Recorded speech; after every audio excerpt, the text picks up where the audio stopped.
Can peace return to Burkina Faso? For a second time in only 9 months, military officials were acclaimed by demonstrators in the streets of Ouagadougou following a takeover. The Friday coup has raised condemnation on one part and hopes on the other.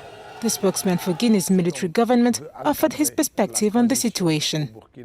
If we want to consider the transition in Burkina and only focus on principles by saying that coups are condemnable and that they must be limited in duration without providing solutions to the causes of the crisis, we take the risk that it occurs again. The Guinean authorities insist that it is important to question the context of each country in order to try to bring appropriate solutions to the problems these nations face. The issue of Burkina is not the same as that of Mali, much less as that of Guinea.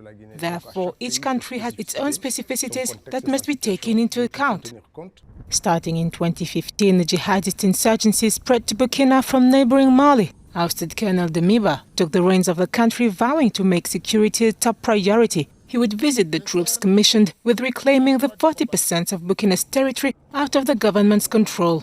However, violence continued and brought an end to his tenure. The issue of security, territorial integrity and the fight against terrorism are issues that ultimately structure all the crises unfolding in Burkina, and we must provide answers to that. These answers can be supported, amplified, accompanied by the international community, by ECOWAS, to allow the Burkinabe people to return to a normal context.